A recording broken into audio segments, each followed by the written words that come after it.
हम्म। नमस्कार, मैं राहुल है। आप देख रहे हैं रिपब्लिक दस्तक। इस समय जंतर मंतर पर जो पिछले 65 दिनों से ऊपर वन रैंक वन पेंशन की मांग को लेकर प्रदर्शन चल रहा था, तो आज राजस्थान दौसा से यहाँ पर राजस्थान के पूर्व सैनिक आए हैं।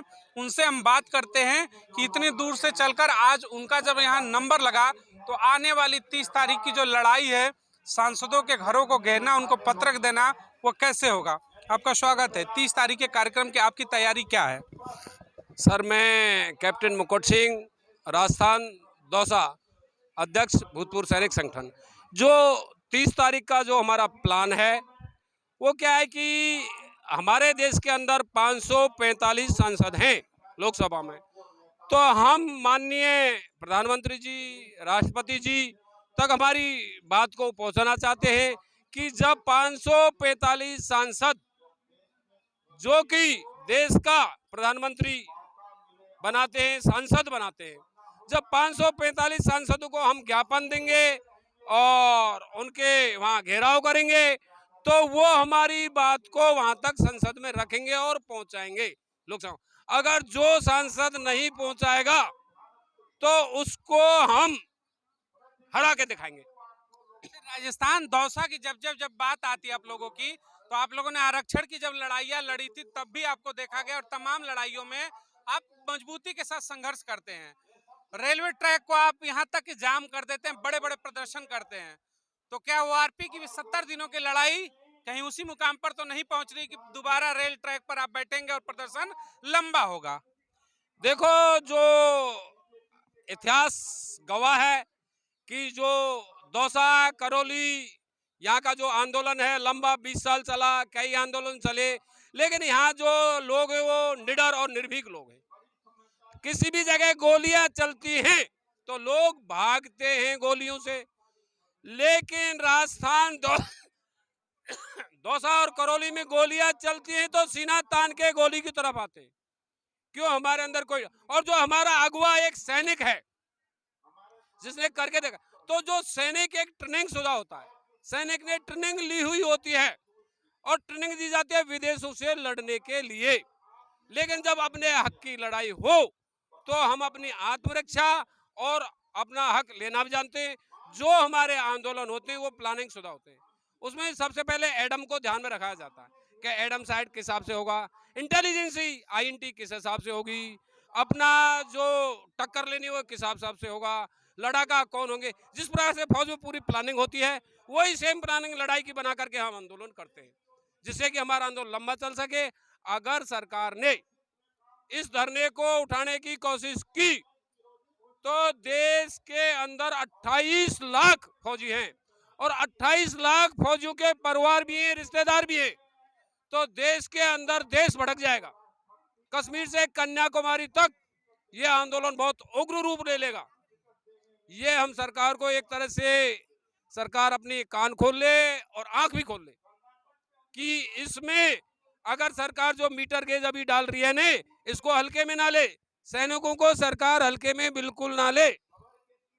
जो आज फौज है उससे दुगने तो अपने भूतपूर्व सैनिक भाई हैं, लेकिन अगर सरकार चाहती है, अगर देश के बरखिलाफ कोई आ चाहती है तो हम सरकार के साथ बिल्कुल तैयार हैं।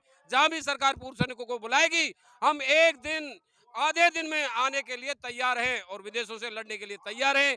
लेकिन ये मुद्दा अलग है, ये हमारे हक की लड़ाई है। ये जो हमारे हक की लड़ाई है इसको सरकार ना मारे, हमारी मांगों को सरकार पूरा करे तो हम आंदोलन को, हम धरने को उठा सकते हैं। वरना साल हो, 2 साल हो, 3 साल हो, हम धरने को नहीं उठाएंगे। राजस्थान की जब भी बात आती है, अगर पूरे इतिहास को देखा जाए, अगर उठा करके भारत के, तो उसमें राजस्थान से तमाम वीरों की गाथाएं हैं जो शायद ही देश के किसी अन्य कोने में देखने को मिले। तो अब कहीं ना कहीं चैलेंज ओपन हो चुका है, ओपन फाइट हो चुकी है गवर्नमेंट के सामने कि अब तो राजस्थान ने भी मोर्चा संभाला है, 70 दिन बीत गए, अब ध्यान दो, या फिर 30 तारीख के बाद भी एक बड़ा आंदोलन करने के लिए मजबूर करोगे अगर सुनवाई नहीं होती है तो? देखो, अगर 30 तारीख के बाद हम एक डे निश्चित करेंगे, पूरा देश का जो सबका सैनिक संघर्ष समिति है वो एक निर्णय लेगी और उस डे को हम आंदोलन का, ये आंदोलन की चिंगारी है, ये जैसे एक माचिस की तिल्ली होती है और एक मतलब फूस में लगाई जाती है, मतलब ऐसे घास फूस में वो एकदम जल्दी पकड़ती है। तो जो सैनिकों का आंदोलन है, ये एकदम माचिस की तिल्ली से जैसे आग लगता है, ऐसे जल्दी उग्र रूप पकड़ेगा, उग्र रूप पकड़ेगा। और रहा राजस्थान का इतिहास, तो दुनिया गवाह है कि राजस्थान ने देश की असमत बचाई है। महाराणा प्रताप चंद्र और अपना विजय सिंह पथिक, जिन्होंने आजादी की लड़ाई लड़ी, मुगलों के टाइम में भी राजस्थान ने लड़ाई लड़ी है, और अंग्रेजों के टाइम में भी राजस्थान ने लड़ाई लड़ी है। जो आंदोलन करना सिखाया विजय सिंह पथिक, जो राजस्थान से थे, देश को पत्रकारिता, आंदोलन, ये सबसे पहले विजय सिंह पथिक जी राजस्थान से थे, उन्होंने सिखाया था। जो आज पत्रकार ने इतना बड़ा रूप लिया है, उस टाइम कोई चैनल नहीं थे, उस टाइम कोई संचार के साधन नहीं थे, लेकिन फिर भी उन्होंने पूरे देश में अपना आंदोलन चलाया था। अब आपको क्या लगता है कि जब राजस्थान प्रखर होकर इस लड़ाई में आगे आ रहा है, तो निर्णय आपको लग रहा है कि आपके हक में फैसला जल्द आ जाएगा? एक सैनिक डिसिप्लिन में होता है। 30 तारीख को हम एक लोकतंत्र के माध्यम से, आपके चैनल के माध्यम से सरकार को आगाह करना चाहते हैं। हम लोकतंत्र में एक सैनिक विश्वास रखता है, हमेशा सैनिक हर जगह शांति करता है। तो हम सरकार को ये आगाह करते हैं, हमारी मांगे मानी जाएं और उनको दुरुस्त किया जाए। यदि हमें मजबूर ना करें, जो हम आगे हमारा आंदोलन उग्र हो, हम आपके चैनल से ये सरकार को कहना चाहते हैं। 70 दिनों से आप शांति से बैठे हैं जंतर मंतर पर, चंद कदमों की दूरी पर यहाँ पर संसद भवन है, प्रधानमंत्री का आवास है, रक्षा मंत्री का आवास, कार्यालय दोनों है, लेकिन अगर बातें नहीं सुनी जाती हैं तो कोई तो विकल्प निकलेगा इसके अलावा। वो विकल्प क्या होगा? वो विकल्प तो लास्ट एक आंदोलन होगा, लेकिन फिर भी एक सैनिक धैर्यवान होता है और वो हमेशा एक देश को बनाने का काम करता है। हम आपके चैनल के माध्यम से सरकार को बताना चाहते हैं, हमारे धैर्य की परीक्षा नहीं लें और हमें इस स्थिति पे लाना खड़ा करें जो कि हमें आंदोलन करना पड़े। आपके चैनल के माध्यम से सरकार से कहना चाहते हैं, हमारी मांगे मांगी जाएं और ये इतने दिन दिए, ये हमारी धैर्य की परीक्षा है। एक सैनिक कभी कितने भी दिन बैठे घबराता नहीं है, हमें जितना लेट करेंगे ये उग्र धारण होगा। आपको क्या लग रहा है कि जानबूझकर सरकार लंबा समय दे रही है ताकि सैनिकों का मनोबल टूट जाए? हालांकि सैनिक वो हो ही नहीं सकता जिसका मनोबल टूट जाए।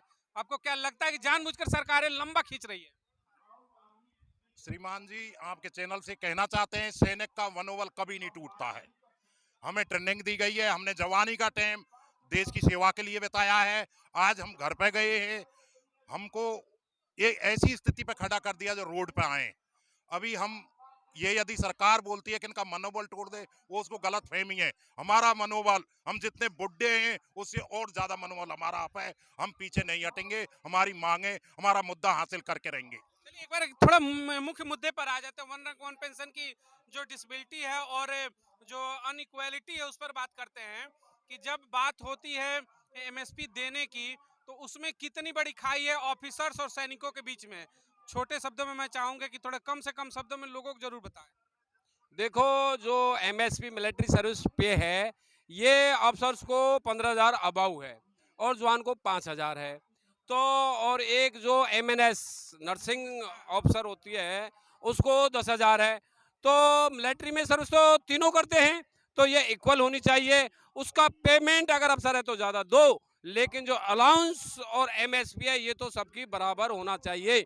क्योंकि ग्लेशियर में बर्फ में जवान पेट्रोलिंग करता है, जवान ज़्यादा हार्ड वर्क करता है, पैदल चलता है, तो वो भी अलाउंस भी बराबर होना चाहिए।